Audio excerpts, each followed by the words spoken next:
যদি কোন কাফের বেদিন ইহুদি নাসারা যদি পৃথিবীর জমিন থেকে ইসলামকে মুছে দিতে যায়, আমার বন্ধুগণ মসজিদ যদি বন্ধ করতে চায়, রাজপথে যদি আপনাকে আমাকে জীবন দেওয়া লাগে, রক্ত দিতে হয়, শহীদ হতে হয়, সন্তানদেরকে এতিম করতে হয়, স্ত্রীকে বিধবা করতে হয়, মা বাবার বুক খালি করে কাপড়ের কাপড় মাথায় বেঁধে কোন কোন মুসলমান ময়দানে যেতে রাজি আছেন? তো কিছু করে আল্লাহকে দেখান।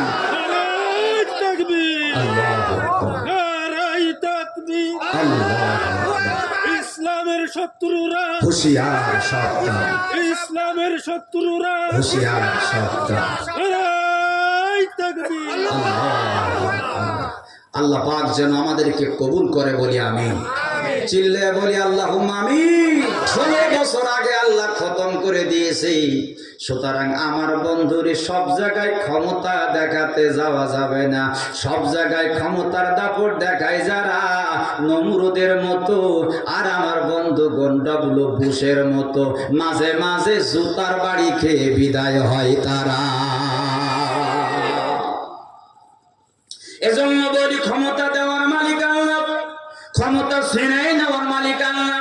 যারা ক্ষমতায় বসে ক্ষমতার অপব্যবহার করে, মানুষের অধিকার দেয় না, ইসলাম নিয়ে তালবাহানা করে, বিভিন্ন রকমের ষড়যন্ত্র করে, মুমিন মুসলমানদের উপরে নির্যাতন নিপীড়ন করে, আমার আল্লাহ আমার বন্ধুরে তাদেরকে উচিত শিক্ষা দিয়া পৃথিবীর জমিন থেকে বিদায় করে দেয়। বলেন তো ইতিহাসে আছে না? না। বন্ধুগণ আমার, ওদিকে যাওয়া যাবে না, টাইম অনেক কম, সময় অনেক কম, এজন্য আমি ওদিকে যাব না। আমাদের প্রধান মেহমান অনেক দূর থেকে এসেছে, তিনি আপনাদের মাঝে সুন্দরভাবে কোরআনের তাফসীর করবেন। এজন্য আমি আপনাদের কাছে স্থানীয় ছেলে হিসাবে, এই সাতক্ষীরার মানুষ হিসাবে বেশি সময় আপনাদেরকে কষ্ট দেব না। অল্প সময় আপনাদের মাঝে কিছু কথা বলে আমি বিদায় হয়ে যাব। আমার বন্ধুরে আপনাদের কাছে বলছি না, মুসা আলাইহিস সালাম আল্লাহর কাছ থেকে দাবি আদায় করে নিতেন। একদিন আল্লাহকে বলছে, আল্লাহ তুমি গাছে ফল দাও, গাছ থেকে ফল আসে, আমরা খাই, তৃপ্তি পাই, আর তুমি সন্তান দাও, মায়ের মাধ্যমে মাকে অনেক কষ্ট হয়, 10টা মাস ধরে মাকে পেটে করে বোঝা বহন করতে হয়, 2টা বছর ধরে রে আল্লাহ একজন মা সন্তানকে লালন পালন করতে নিজের শরীরের রক্ত গড়ি দুধ বানায়া আল্লাহ সন্তানকে পান করায়, সন্তানকে খাওয়ায়, কত কষ্ট তুমি মাকে দাও। আল্লাহ তুমি কি গাছে সন্তান দিতে পারো না? আল্লাহ ডাক দিয়ে বলে, মুসা সব বুদ্ধি তো তোমার মাথায় আসে না, এজন্য তুমি মুসা, আর আমি হলাম আল্লাহ, আমার কাছে সব জ্ঞান আছে। বলি সুবহানাল্লাহ। আল্লাহ বলেছিলেন আদম আলাইহিস সালামকে, ইন্নী আ'লামু মা লা তা'লামুন।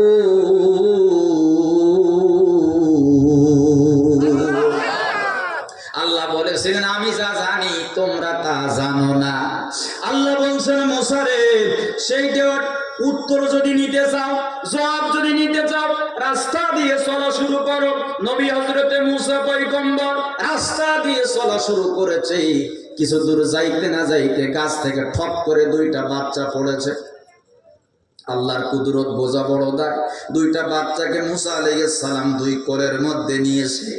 নেওয়ার পরে 2টা বাচ্চা একসঙ্গে কান্না শুরু করেছে, ওয়াও ওয়াও করে কাঁদতে থাকে। আমার বন্ধুরা, আমরা পুরুষ মানুষ, আমাদের ধৈর্য একটু কম, কিন্তু যারা নারী মহিলা মানুষ আল্লাহ তাদের ধৈর্য অনেক বাড়াই দিয়েছে। একটু মহব্বতের সাথে বলবেন কি সুবহানাল্লাহ। আমাদের 2টা বাচ্চা আছে, আমারও 2টা ছেলে আছে। আমি যখন বাসায় থাকি, সন্তান 2টা যখন বেশি বিরক্ত করে, আমি অনেক সময় রাগান্বিত হয়ে ধমক দেই অথবা পেটানি দিতে যাই। আমার স্ত্রী আমাকে মাঝে মাঝে বলে, অল্প সময় বাড়িতে থাকেন, তাই এদের জ্বালাতন, একটু নির্যাতন, একটু সমস্যা সহ্য করতে পারেন না, আর আমি 24টা ঘন্টা তাদের লালন পালন করি, কতটা ধৈর্য আমাকে ধরতে হয়। এজন্য আমার আল্লাহ ওই মায়ের পায়ের নিচে সন্তানের বেহেশত, সন্তানের জান্নাত দিয়েছে। ও মুসলমান, তুমি আমি পুরুষ মানুষ, তোমার আমার পায়ের নিচে তো আল্লাহ জান্নাতটা দেয় নাই।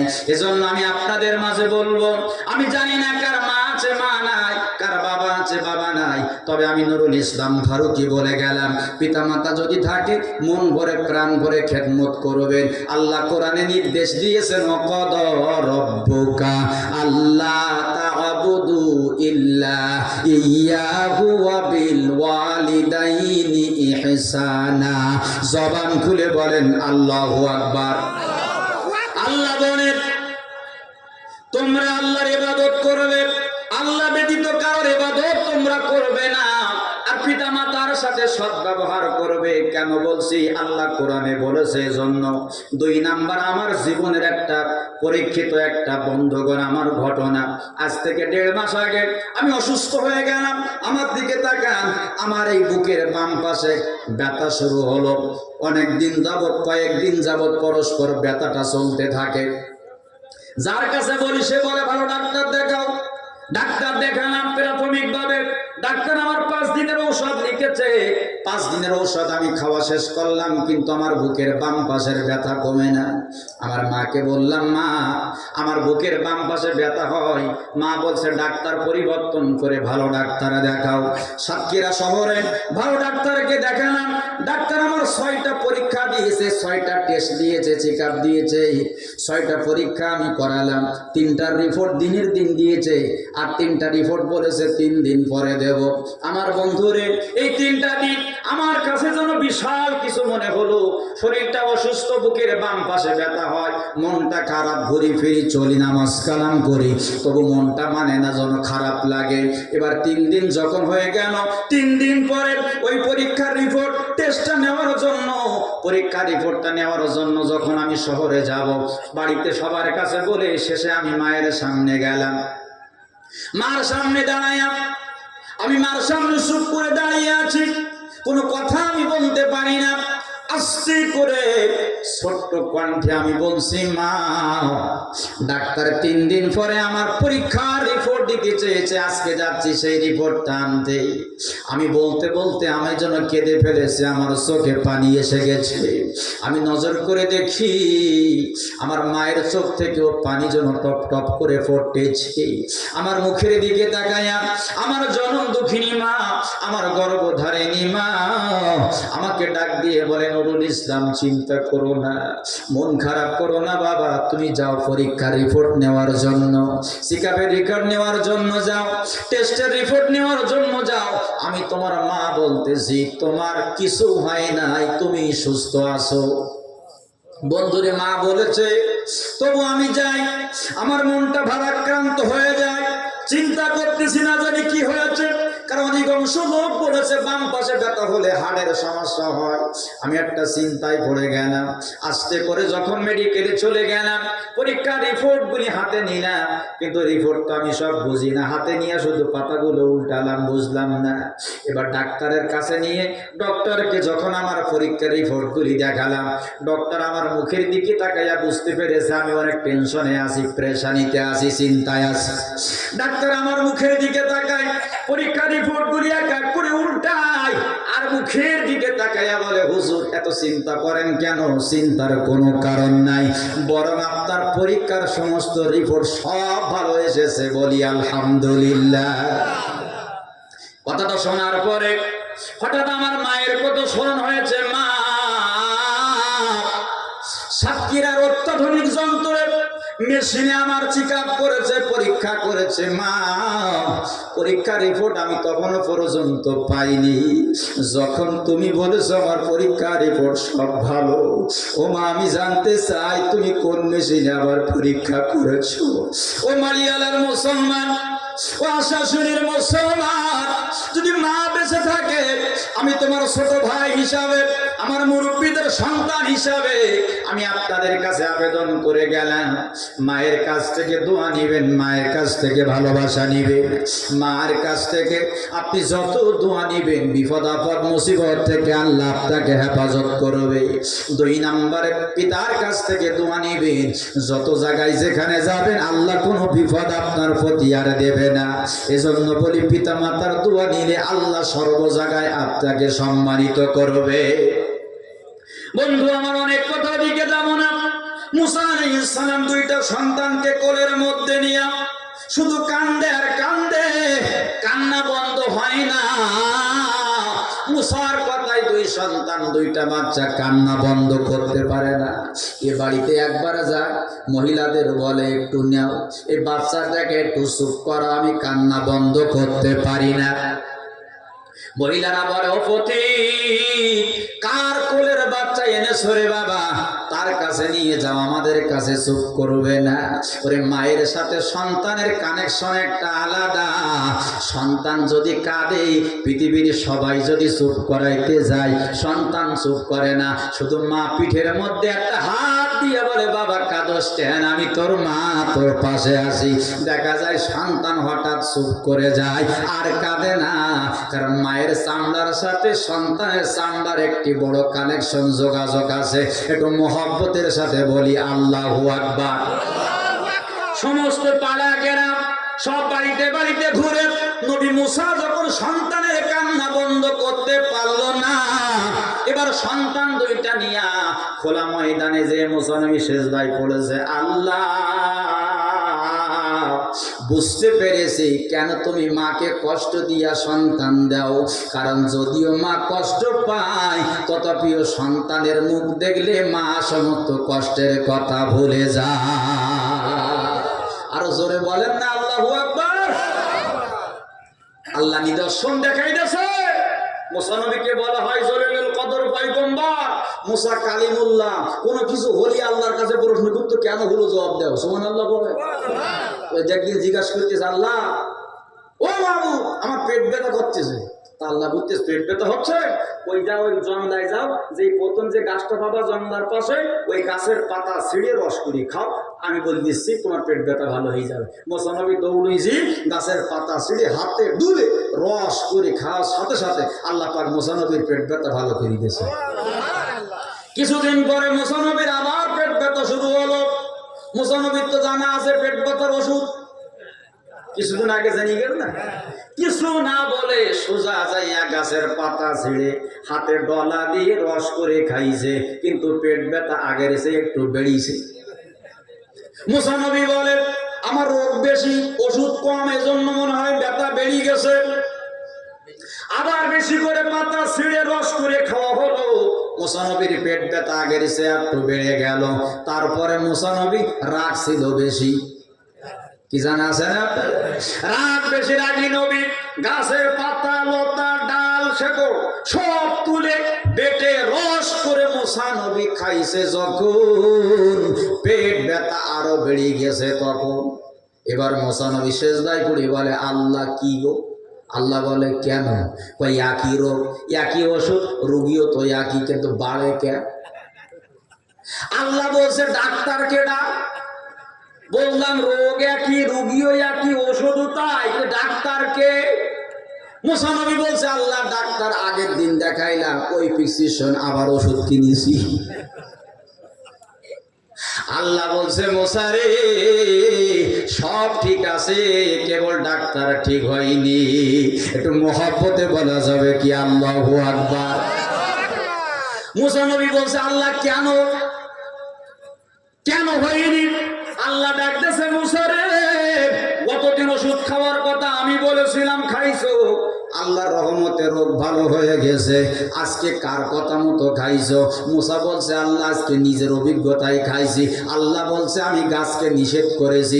আসলে গাছের পাতা পেট ব্যথা রোগের ওষুধ ছিল না, কিন্তু আমি আল্লাহ হুকুম করেছি, এজন্য তোমার পেট ব্যথা ভালো হয়ে গেছে। আর আজকে যখন খাইছো, আমি আল্লাহ তার বিরুদ্ধে বলে দিয়েছি যে গতদিন যে কাজ করেছিস আজকে তার উল্টা করবি, কারণ আজকে আমার মুসা সব চিনেছে, ডাক্তারকে চেনে না। এজন্য বলি, আমরা সব জায়গা চিনি, সব জানি, সব বোঝার চেষ্টা করি, ইসলাম বোঝার চেষ্টা করি না। এজন্য আগের দোয়া কবুল হতো, এখন দোয়া কবুল হয় না। কবুল না হওয়ার সত্য এই যে একটা, কারণ আমরা ঠিক মতো জায়গা পর্যন্ত যাইতে পারি না। আমার বন্ধুগণ, যে ওষুধ খাইলেন, যে দোয়া পড়লেন, যেভাবে আল্লাহর কাছে বললেন আল্লাহ শুনবে, সেইভাবে আমরা বলতে পারি না। এজন্য তো আমাদের রোগ আগের মতো আর সারে না। আল্লাহ জানাই দিয়েছে ও ধাত্রীরা, তোমাদের দুধ আমাদের মামার মুসা খাবে না, পান করবে না। তবে মুসা নবীর বোন ঘুরতে ঘুরতে রাজপ্রাসাদে গেল। আপনাদের কোনো অসুবিধা হচ্ছে, কোনো সমস্যা হয়? আর বেশি সময় হয়তো পাবো না, অল্প সময়ের ভিতরে আমাদের প্রধান মেহমান ইনশাল্লাহ স্টেজে চলে আসবে। চিল্লায় বলেন আল্লাহু আকবার, জোরে বলেন আল্লাহু আকবার। তবে আমার বন্ধুগণ, যেটুকু পাইছি বলতেছি, সঠিক কথাগুলো বলার চেষ্টা করতেছি। এই পৃথিবীতে দুনিয়াতে হুজুর হলো তিন প্রকার, একটা হলো দরকারি, একটা হলো সরকারি, আর একটা হলো তরকারি। কোন হুজুরের নামে মামলা হয়, আবার কোন হুজুর সরকারি ভাতা পায়।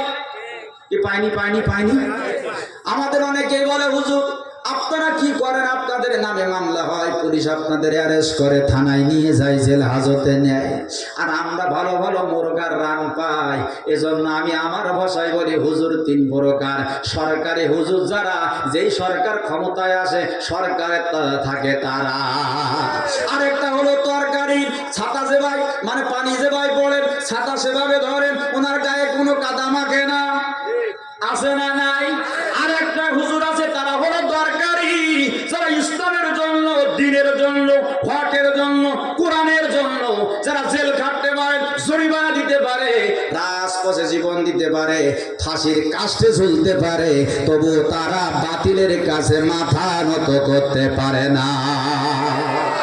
আমার বন্ধুরে, আল্লামা সাইদি রেখে যাওয়া এই বিধান, এই দিন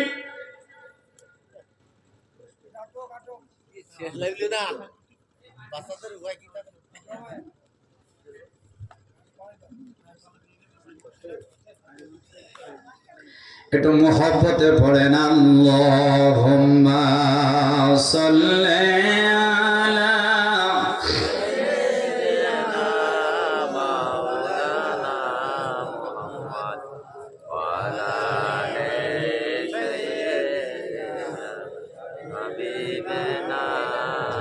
আর একটু মোহব্বতের সাথে পড়ি আল্লাহুম্মা সাল্লি আলা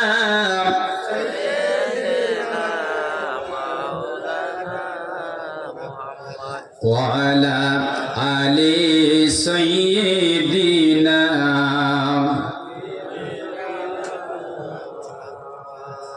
কি আপনাদের কোনো অসুবিধা হচ্ছে?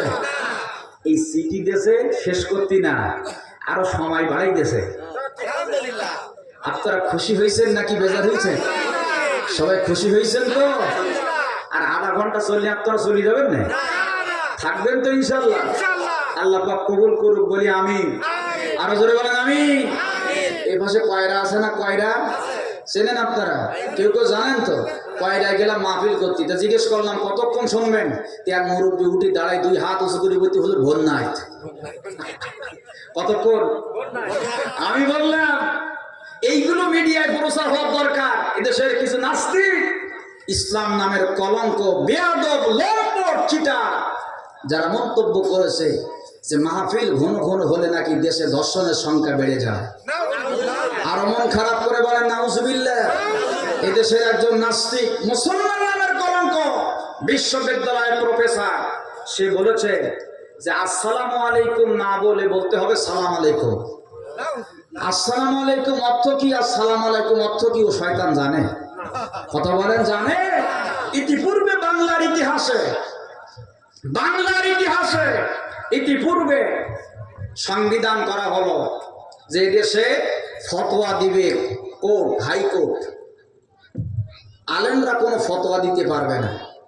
আমি আপনাদেরকে বলি, হুজুর লেখাপড়া করেছেন, ফতোয়া বিষয় লেখাপড়া করেছেন, তিনি ফিকার কিতাব পড়েছেন, আর যারা ওই কোর্টের বারান্দায় বসে আছে, যাদের মাথা আছে চুল নাই, ছাদ আছে মাল নাই, দেখেননি আপনারা? দেখলি মনে হয় যেন বড় বড় উরি বুদ্ধির ঢেকি। এই যে আজকে হামানের কথা বলছি না, হামানের ছিল এরকম বড় বড় মাথা ছিল বটে, কিন্তু মাথায় ঘিনু আছে কিনা আল্লাহ ভালো জানে। মাথার মধ্যে কোনো চুল ছিল না, তার মানে শয়তানি বুদ্ধি এত বেশি ছিল যে চুল গরমে উঠে গেছে। কিছু লোক এমন আছে যারা চার দোকানে বসে বসে অন্য চিন্তা করতে করতে নিজের ছেলেগুলির দেখার সময় পায় না। ওর দালান হলো কেন, ওর ছেলের চাকরি হলো কেন, ও পাশে জমি কিনলো কেন, এই নানান চিন্তা করতে করতে ওর বড় আয় করার সময় পায় না। এই জন্য আমি বলি, এরকম চিন্তা ভাবনা করে যারা দুনিয়ায় বিপদে পড়ে তারা আল্লাহ তাদেরকে উদ্ধার করে না। কথা বলেন দেখেন আমার বন্ধুগণ, আপনাদের খেদমতে বলছি, মুসা নবীকে ধাত্রীরা যখন দুধ পান করাইতে গেল, আল্লাহ পাক নির্দেশ দিয়েছে, হারামনা আলাইহিল মারাদিআ মিন ক্বাবল, পূর্বে থেকে আল্লাহ বলে দিয়েছে, ও ধাত্রীরা তোমরা আমার পয়গম্বর মুসাকে দুধ পান করাইতে যেও না। বরং মুসা নবীর বোন বলেছে, ফাকালাত হাল আদুল্লুকুম আলা আহলি বাইতি ইয়াকফুরুনাহু লাকুম ওয়া হুম লাহু নাসিহুন।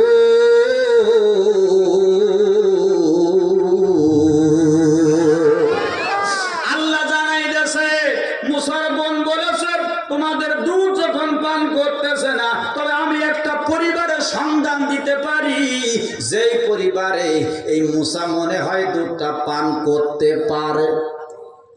সরাসরি যদি বলে পান করবে তাই তো ধরা পড়ে যায়, মনে হয় পান করতে পারে, আর তিনি তাকেও খুব সুন্দর করে লালন পালন করবে, এটা আমার ধারণা। এই কথা বলে সবাই চলে গেল মুসা নবীর মায়ের কাছে। সাথে সাথে সন্তানটা দেশে যে ফেরাউনের বিবি আম্মা আসিয়া পাঠাইছে, কারোর দুধ পান করে না, তোমার দুধ যদি পান করে তোমার ভাগ্য ভালো হয়ে যাবে। আপনারা বলেন তো, নবী মুসা মায়ের দুধ পান করবে কি করবে না? আল্লাহ সে কথা বলে দিয়েছে, ও মুসা নবীর মা, চিন্তার কোনো কারণ নাই। ইন্না রাদ্দুহু ইলাইকি ওয়া জাইলুহু মিনাল মুরসালিন। চিন্তার কারণ নাই গো মুসার মা, ওই সন্তান তোমার কোলে আমি আল্লাহ আবার ফিরাই দেব, বরং আমি নবীদের ভিতর থেকে একজন তাকে বানাবো। আল্লাহ নবী, আল্লাহর পয়গম্বর হযরত মুসা কালিমুল্লাহ আলাইহিস সালামকে আমার আল্লাহ মায়ের কোলে ফিরাই দিয়েছে। যেই না মাত্র নিজের মা মুসা নবীর মুখে যখন স্তন তুলে দিয়েছে, দুধটা দিয়েছে, সাথে সাথে দুধ টেনে খাওয়া শুরু করেছে। সবাই মুসা নবীর মাকে নিয়ে রাজপ্রাসাদে নিয়ে গেছে। তুমি ভাতা পাবা, টাকা পাবা, অর্থ পাবা, সম্পদ পাবা, বালাখানা পাবা, বাড়ি পাবা, ঘর পাবা, সব তোমার দেওয়া হবে। আল্লাহ বলে, মুসার মারে নিজের সন্তান নিজের ঘরে লালন পালন করবি, বিনিময়ে আর ফেরাউনের বাড়ি থেকে, ঘর থেকে, রাজপ্রাসাদ থেকে হাদিয়া পাবি, উপঢৌকন পাবি, পুরস্কার পাবি। বলেন তো সিদ্ধান্তটা কার? ওরা বলেছিল হই হই রই রই, ছাত্র শিবির গেল কই? বলেছিল ধর ধর কবর কর, ওদের ধরে কবর দে। আবার সেই ছাত্র শিবিরের মাধ্যমে আমার বন্ধুরে এদেশের সোনার ছেলেরা 5ই আগস্টে তার ক্ষমতার মসনদে আগুন ধরাইয়া আমার বন্ধুরে বাংলার 16 কোটি জনতার মনের আক্ষেপ, মনের সমস্ত প্রকার গ্লানিকে দূর করে আবার শান্তি ফেরাই দিয়েছে। একটু জবান খুলে বলা যাবে কি সুবহানাল্লাহ? আল্লাহ তোমার দরবারেতে হাজার শুকরিয়া, হাসিনা পালাইছে দেশটা ছাড়িয়া, স্বৈরাচার পালাইছে দেশটা ছাড়িয়া, সকলের মুখে হাসি আসলো ফিরিয়া। আল্লাহ তোমার দরবারেতে হাজার শুকরিয়া, হাসিনা পালাইছে দেশটা ছাড়িয়া, স্বৈরাচার পালাইছে দেশটা ছাড়িয়া, সকলের মুখে হাসি আসলো ফিরিয়া। কোথায় আমলি, কোথায় কাদের কাকা, কোথায় গেল ওই জালিমের গরম গরম কথা? কোথায় আমলি, কোথায় কাদের কাকা, কোথায় গেল ওই জালিমের গরম গরম কথা? খেলা হবে, খেলা হবে, বলতো না একজন? হ্যাঁ, আব্দুল কি কাদের হ্যাঁ হ্যাঁ, কাদের চাচা বলতো খেলা হবে। ওই করোনা যখন এইছে তখন ও শয়তান করিস কি আপনার ওই গ্লাসের মধ্যে গেছে, গিয়ে ভিডিও কনফারেন্সে মোবাইলে বলতেছে কেউ চিন্তা করবেন না, এই মোকাবেলা করার জন্য আমরা প্রস্তুত আছি। ও শয়তান, তুই গ্লাসের মধ্যে কাছের মধ্যে ঢুকিস কেন? কি কথা বলেন না কেন? কত বড় ক্ষমতা! যখন সিডর আসে, আইলা আসে, তখন বিবৃতি দেয়, শিরোনামে দেয়, ইন্টারনেটে বলে, ফ্যাক্সে বলে, ইমেইলে বলে, টিভির পর্দায় বলে, চিন্তা করবেন না, আমরাই মোকাবেলা করবো। আল্লাহ বলছিস তুই পারবি? তো সেই বড় ক্ষমতা ধর তারা পারেনি, আর তোর কি এটা কুলায়? বলতো খেলা হবে, খেলা হবে, খেলা হবে বলে কাকাই গেল পালাইয়া, হাসিনা পালাইছে দেশটা ছাড়িয়া, সকলের মুখে হাসি আসলো ফিরিয়া, আল্লাহ তোমার দরবারেতে হাজার শুকরিয়া, হাসিনা পালাইছে দেশটা ছাড়িয়া, স্বৈরাচার পালাইছে দেশটা ছাড়িয়া, সকলের মুখে হাসি আসলো ফিরিয়া। কত ছাত্রের বুকে করলে গুলি, রক্তে রঙিন হলো কত গুলি, কত ছাত্রের বুকে করলো গুলি, রক্তে রঙিন হলো কত গুলি, সেই জালিমের করলে বিচার লাঞ্ছনা দিয়া, হাসিনা পালাইছে দেশটা ছাড়িয়া, স্বৈরাচার পালাইছে দেশটা ছাড়িয়া, সকলের মুখে হাসি আসলো ফিরিয়া।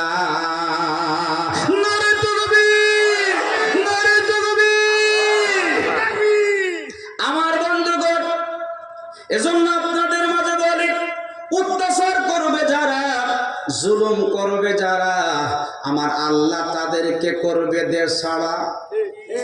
শিক্ষা নিতে হবে।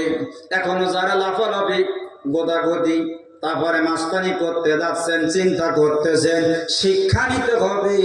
যদি আপনি আর আমি এরকম ব্যবহার করি, আল্লাহর ধরতে কিন্তু সময় লাগবে না। বন্ধুগণ আমার, মুসা আলাইহিস সালামের মাকে বলা হলো তুমি রাজপ্রাসাদে থাকবা, রাজকীয় খাবার খাবা, রাজপ্রাসাদ থেকে তুমি অর্থ পাবা, রাজপ্রাসাদ থেকে তুমি সমস্ত রকমের উপঢৌকন পুরস্কার পাবা। বিনিময় শুধুমাত্র এই রাজপ্রাসাদের সন্তান মুসা আলাইহিস সালামকে তুমি লালন পালন করবা। একদিন মুসা নবী ছোট্ট থাকা অবস্থায় ফেরাউনের ইচ্ছা হলো মুসা নবীকে একটু আদর করবে, একটু মমতা দিবে, মায়া করবে। আদর দেওয়ার জন্য, ভালোবাসার জন্য ফেরাউন মুসা নবীর মুখে একটু মুখ লাগাবে, আমি টাকা একটু মুখ দেবে বলে মুখটা আগেই নিয়ে গেছে। এবার নবী মুসা বালক মানুষ, বাম হাত দিয়ে ফেরাউনের দাড়ি ধরিয়েছে, আর ডান হাত দিয়ে গালের উপরে একটা থাপ্পড় মেরে দিয়েছে। এক থাপ্পড়ের সাথে সাথে ফেরাউন বলছে আসিয়া, আসিয়া বলছে কি হয়েছে? কই মনে হয় আদা কিয়ামত। কই কেন তুমি এমন চিন্তা করতেছো? ফেরাউন বলতেছে আসিয়া ঠিক যা ধারণা করেছি তাই। কেন, কি হয়েছে? কই জানিস না, আমি একটু আদর করতে গেলাম, তুই এত আদর করিস, মায়া করিস, মায়া মমতা আদরের স্নেহ মহব্বত করিস, আমার একটু মনে চাইছে আমি একটু আদর করতে গেলাম, আমার দাড়ি ধরেছে আর ডান হাত দিয়ে থাপ্পড় দিয়েছে। আসিয়া রে, আমার জান প্রায় অর্ধেক বাইর হয়ে গেছে। আসিয়া ডাক দিয়ে বলে এত মিথ্যাবাদ তুমি? সুবহানাল্লাহ বলুন। কই কেন? ওরে মার খাইছি আমি, জ্বালা ভোগ করেছি আমি, নির্যাতিত হয়েছি আমি, আমি জানি যে কি হয়েছে, তুই কেন আমার মিথ্যাবাদী বলিস? ফেরাউনের কথা শুনে আসিয়া বলছে ও ফেরাউন, ছোট্ট মানুষ একটা থাপ্পড় দেছে, একটা চড় দেছে, তাই তুমি বলতেছো আদা কিয়ামত হয়ে গেছে। তখন ফেরাউন বলছে আসিয়া, ওরে মানুষ ছোট হতে পারে, চড়ের যে ধাক্কা এটা ছোট না। আমার বন্ধুরে, এই ফেরাউন যে মিথ্যা কথা বলে এটা তাফসীরে আছে। যেদিন নবী মুসাকে ফেরাউন তাড়া করে দিয়েছে, আমার বন্ধুরে মিশর থেকে তাড়াইয়া দেবে নবী মুসাকে, তাড়া দিয়া নীল নদের সামনে যখন গেছে, মুসা নবী নীল নদের সামনে গেছে, যায় দেখে দুই ধারে পাহাড়, পিছনে ফেরাউন বাহিনী, শত্রু বাহিনী, সামনে নীল নদ, পালানোর কোনো রাস্তা নাই, যাওয়ার কোনো পথ নাই। ওই মুহূর্তে নবী মুসা আল্লাহর শরণাপন্ন হয়েছে, ডাক দিয়ে বলে আল্লাহ হয়তো বা দরিয়ায় চুপারি খেয়ে মরতে হবে, তা না হলে শত্রু বাহিনীর হাতে ধরা দিতে হবে। দুই ধারে পাহাড়, পালানোর কোনো সুযোগ নাই। আল্লাহ কি করব? আল্লাহ ডাক দিলেন, ওয়ামা তিলকা বিয়ামিনিকা ইয়া মূসা। ও মূসা, তোমার ডান হাতে কি? এবার মূসা নবী জবাব দিচ্ছে, ক্বালা হিয়া আসায়া আতাওয়াক্কাউ আলাইহা ওয়া হুশু বিহা আলা গনামি ওয়া লিয়া ফিহা মাআরিবু উখরা।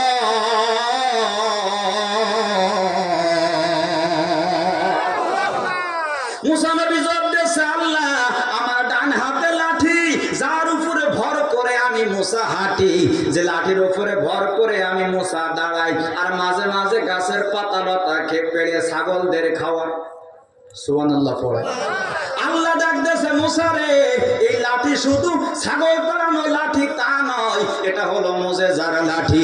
মূসা রে, পিছনে শত্রু বাহিনী, দুই ধারে পাহাড়, সামনে নীল নদ, পালানোর সুযোগ নাই। মূসা রে, ওই ছাগল তাড়ানো লাঠি দিয়া দরিয়ার মধ্যে একটু আঘাত করো, বাদ বাকি কাজ আমি আল্লাহ সম্পাদন করব। একটু জবান খুলে বলা যাবে কি আল্লাহু আকবার? নবী মূসা পয়গম্বর আলাইহিস সালাম হাতের লাঠি দিয়া দরিয়ার মধ্যে আঘাত করেছে। আল্লাহ সাথে সাথে মূসা নবীর জন্য 12টা রাস্তা বানাই দিয়েছে। মূসা নবীর 12 কম নিয়ে নবী মূসা পয়গম্বর সুস্থ মতে রাস্তা দিয়া সুন্দর করে নবী মূসা বাহির হয়ে গেল, ও পারে চলে গেল। ফেরাউন বাহিনী নীল নদের সামনে এসে বলে, এই যে তাড়া করে আনলাম, মূসা গেল কই? পাহাড়ে তাকায়, পাহাড়ে নাই। সামনে তাকায়, পাওয়া যায় না। পিছন দিকে গেল কিনা খুঁজে পাওয়া যায় না। একজনে বলে পাইছি, কই কই? এই যে নীল নদের মধ্যে রাস্তা হয়ে গেছে, এই রাস্তা দিয়ে মূসা পালাইয়া চলে গেছে। আরে মূসা পালায়নি, বরং আমার আল্লাহ মূসাকে হেফাজত করেছে। মূসা আলাইহিস সালাম পার হয়ে যায়। ফেরাউন এসে বলে, কি হয়েছে? কই মূসাই পালাই চলে গেছে। ফেরাউন বলছে, চিন্তা করিস নেই, তোরা আসবি বলে আমি ফেরাউন রাস্তা বানাই দিয়ে গেলাম। ফেরাউন যে মিথ্যাবাদী, ওই যে আসিয়া বলছিল, কথায় সন্দেহ আছে, কথা বলেন আমার বন্ধুদের। ফেরাউনকে আসিয়া নিজের বিবি যেটা বলেছে, কারণ আমার সম্পর্কে ভালো জানে, সে সব সময় আমার পাশে সাথে থাকে। যে হুজুর বলো, খেজুর বলো, নেতা বলো, নেত্রী বলো, যে যাই বলো না কেন, যদি ভালো করে জানতে হয় নিজের বউর কাছে জিজ্ঞাসা করলে বোঝা যায়। আমি বাড়ি যেয়ে যদি বউর সামনে ওয়াজ করি, বউ আমার বলবে, এটা কিন্তু তুমি ওই মাহফিলের স্টেজ পাওনি। কি বলবে না? কত বলেন না কেন? একটা ঘটনা শোনেন। আমি একদিন ঈশার নামাজ পড়ি, ঘরের ঘটনা। তবে একটা সুন্নাত তরিকা আছে, যখন বাড়ি যাবেন সালাম দেবেন, আলহামদুলিল্লাহ বলেন। এটা নবীজির অভ্যাস ছিল, সালাম দিবেন, ঘরে শান্তি আসবে, মারামারি ঝগড়া কম হবে। আমি ঘরে প্রবেশ করে একটু মস্কারার সাথে আমার স্ত্রীকে বলছি, সারা দেশের লোক, 56টা জেলায় আমি ভ্রমণ করেছি বাংলাদেশে, ইন্ডিয়া 2টা প্রদেশ আল্লাহ আমাকে নিয়েছে কোরআনের দাওয়াতের এই ওসিলায়। সমস্ত দেশের লোক আমার হুজুর বলে, তুমি আমার একটু হুজুর বলতে পারো না? তো আমার স্ত্রী আমার মুখের দিক তাকাই, কিন্তু ওরা তো সেরেনাতে হুজুর বলে। আমি বললাম, আস্তাগফিরুল্লাহ। এই ঘটনা যদি বাংলার জনগণ আর মাহফিল শ্রোতারা যদি জানতে পারে, তা জীবনে আমার আর দাওয়াত দেবে না। তখন আমি বুঝতে পারলাম যে 56টা জেলায় হুজুর হওয়া সহজ, আর ভারতের 2টা প্রদেশে হুজুর হওয়া সহজ, কিন্তু নিজের ঘরে নিজের বোর কাছে হুজুর হওয়া বড় কঠিন। কি কথা বলেন না কেন? এই জন্য বলি, হুজুর বলো, খেজুর বলো, নেতা বলো, আর যে যাই বলো না কেন, নিজের বোর কাছে হওয়া বড় কঠিন। আমি পুরুষদেরকে বলি, আমার বন্ধুগণ, আমি আপনাদের কাছে যদি জিজ্ঞাসা করি যে বউ কেমন, তখন আপনারা বলবেন যে হুজুর, ইয়ে মনীষী জাত না, এনে ঘর সংসার করা যায় না, শুধু কটা ছেলে মেয়ে হই, কি করবো তাই জ্বালাই গুলি করতেছি। বিবির কাজ যদি শুনি, তোমার স্বামী কেমন, বলতেছে হুজুর কানটা কেমন জানি না, তা আমারটা মানসির মধ্যে না। বিশ্বাস যদি না হয়, বিকালবেলা যদি ওরা কটা মহিলা এক জায়গায় হয়, ওই জায়গায় যাই একটু শুনতে কিন্তু কার বাটার বাপকে রাখো। আমার বন্ধুগণ, তবে নবীজি বলেছেন, স্ত্রী যদি বলে আমার স্বামী ভালো, নবীজি বলেছেন ওই স্বামী জান্নাতি। আর স্বামী যদি বলে আমার স্ত্রী ভালো, ওই স্ত্রী আল্লাহর জান্নাতের মেহমান। একটু জবান খুলে বলা যাবে কি সুবহানাল্লাহ?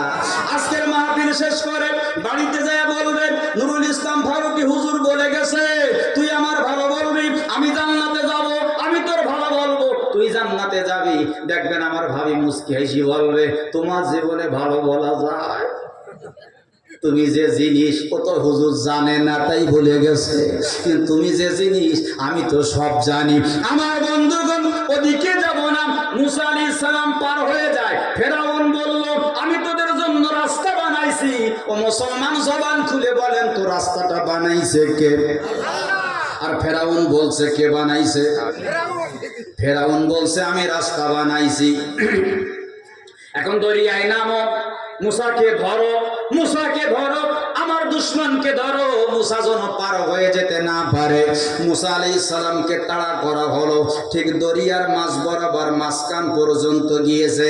তাফসিরে এসেছে ফেরাউনের আরেকটা অভ্যাস ছিল, ফেরাউন রাজপ্রাসাদ পরিচয় না করে সন্ধ্যা যখন হয়ে যেত, বাসায় যাওয়ার আগে সবাইকে লুকায়া পাহাড়ের পাদদেশে চলে যেত।